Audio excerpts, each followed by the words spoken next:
8:14, welcome back. It is Build. It's the biggest tech show of the year. It happens in Las Vegas, the Consumer Electronics Show, happening next week. And Mike Yawney, our tech expert here at City TV in Calgary now, heading to Las Vegas. Great to have you here live for once.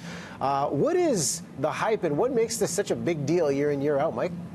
Yeah, you know, this show is huge, Riaz. It's ginormous. 200,000 people are expected to attend the show over the next week in Vegas. I used to say the show is about 55 football fields big. That's a couple of years ago. It's grown. It's so big, they can't even keep it in the convention center. It spills out to other hotels.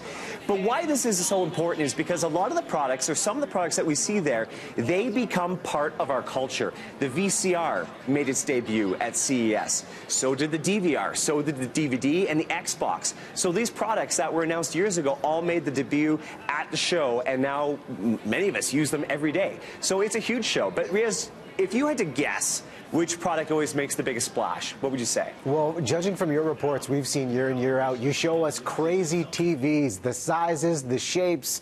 I hear 8K is a word. What is 8K? What are we expecting TV side?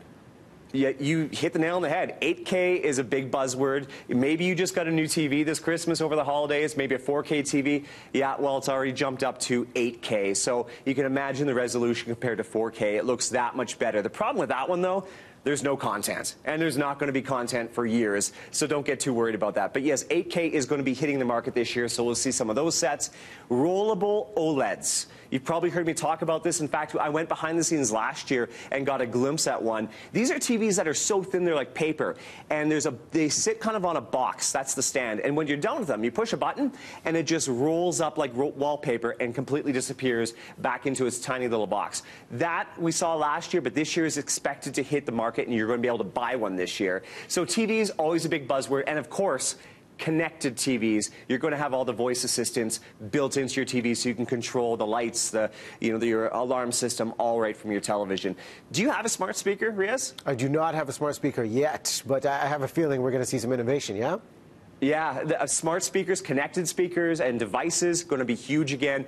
Not only are we going to see things like microwaves and refrigerators and ovens that are now voice controlled, we're also going to see a bigger push towards having all of those devices talk to each other.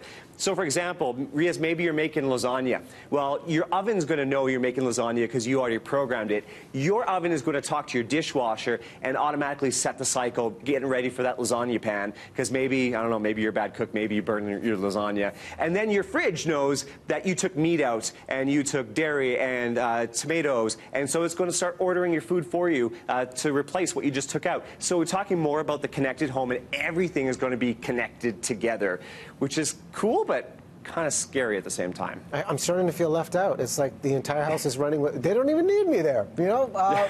Quickly, wearable tech. Every year we kind of see the evolution of what's happening with health and wellness. What do we expect to see this time around? Yeah, you can expect a ton of wearables, whether it's smartwatches, blood monitors that can monitor your glucose if you're diabetic on the go. But you know what the best thing I like about the health thing are the weird and wacky tech things when it comes to health wearables, like masks that are supposed to keep you from getting jet lag. You're supposed to wear them on an airplane. Or the helmets that have lasers that you wear, and they say, oh, within 2 weeks your hair is going to regrow.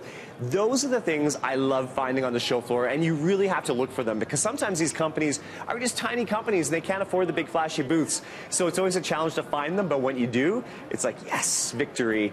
I found something really cool. There's always some neat things on the show floor. You just got to look for them. Well, you're going to find the hidden gems for us. Mike Yawney in Calgary right now, heading to Vegas. You'll be reporting for us all throughout next week. We look forward to it, Mike. Thanks so much. Thank you. And I'm going to look for baby gadgets for little Nico for you. Oh, sweet. I like that helmet, too, to protect the hair, though. That's good long-term play. Thanks, Mike. We'll hear from